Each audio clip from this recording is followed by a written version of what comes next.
Hello, my name is Rundy Duffney, trying to get centered here, and I'd like to talk to you a little bit about astrology, specifically about the significance of the new moon and the new moon in your chart. Um, this morning, August 6th, at 2:51 a.m. Pacific Coast Time, was a new moon at 14 degrees Leo. When there's a new moon, it conjuncts the sun. So we also had a Leo sun at 14 degrees with a Leo moon at 14 degrees. When there's a full moon, then the sun opposes the moon. The new moon represents new beginnings. Excuse my hands. I'm sitting in a very small, confined area, and I just don't know what to do with them. So just forgive the hands and please just concentrate on the words. So as I was saying, the new moon represents new beginnings, whereas 2 weeks from today we'll have the full moon that represents completion or the end of a cycle. Whenever we have a new moon, it's a great time to be present to new tendencies, new energies, where you're being prompted to go in your life, new interests. And furthermore, it's a great time to align yourselves to these energies. Now, most people don't even pay attention to the moon. They notice the full moon, of course, because they're quite stunning. But the new moon is equally, if not more important, because it is a new beginning. So it's great to align yourselves with these energies. And even if there aren't new beginnings in your life, if nothing else, to just be present and watch what's unfolding. Watch where you're guided to be. For me, I fast every new moon and every full moon. So I've been fasting all day, and forgive my sleepy eyes, and I meditated throughout the day. I generally stay alone. I'm the ultimate invisible man, and I just commune with God. So if that's not your thing, it's still good to just take some time to be quiet, bathe and purify, meditate, take yoga, get a good sweat, spend some time in nature, garden. Just be present with it's new beginnings. And we get to do this every 4 weeks. We get a new chance to begin again. Okay, so now how do you learn where the new moon is falling in your chart? Well, go to astro.com or alabe.com. They're free services, and they will print you a free natal chart. Now, when you're looking at an astrological natal chart, the position that shows up at 9 o'clock is the ascendant or rising sign. And there's 12 houses in a chart, the 12 different areas of focus of your life. So from 9 o'clock, the houses go counterclockwise all the way around.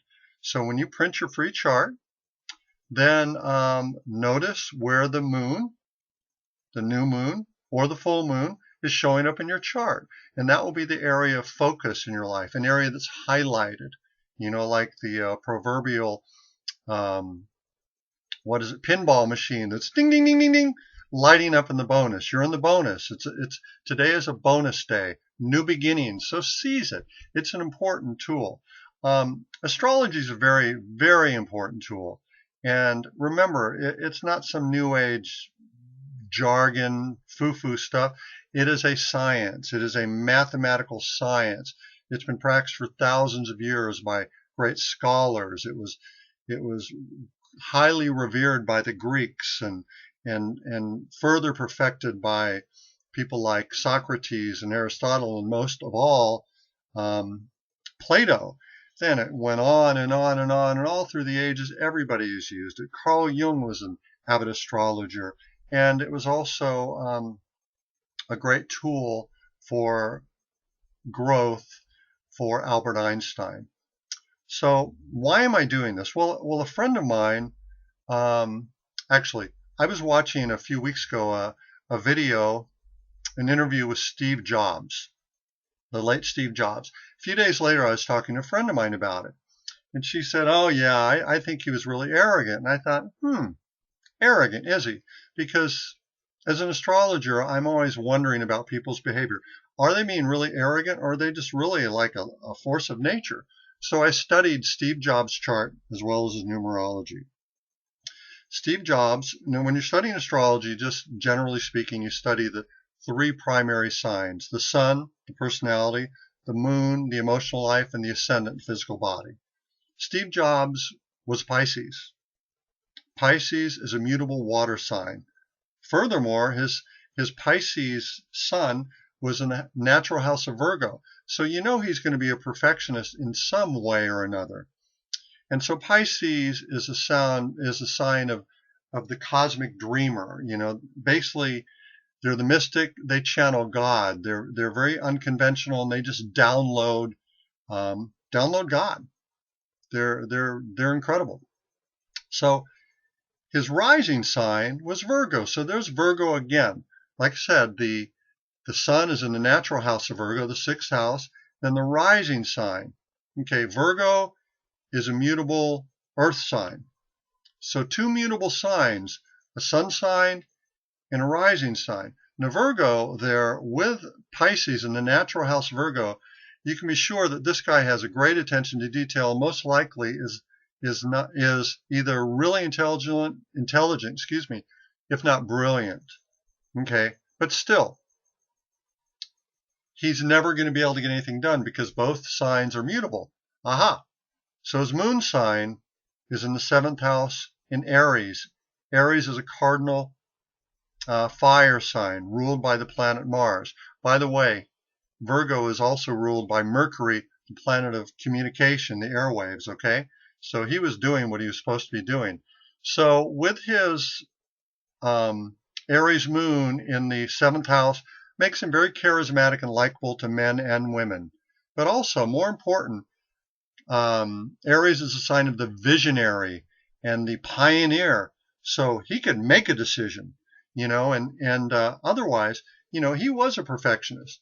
He was meticulous. His products were perfect inside and out. He made a point of that. And he had a reputation of being somewhat difficult. And I think it's because of that Aries. Aries knows what they want. Bam, bam, bam. So there he is, the cosmic dreamer, Pisces, very mutable, the perfectionist ascendant, Virgo, and then that powerful Aries moon that can make a decision and say, yes, I want this, now do it. Furthermore, he had moon in Aries in the 8th house, a planet of transformation.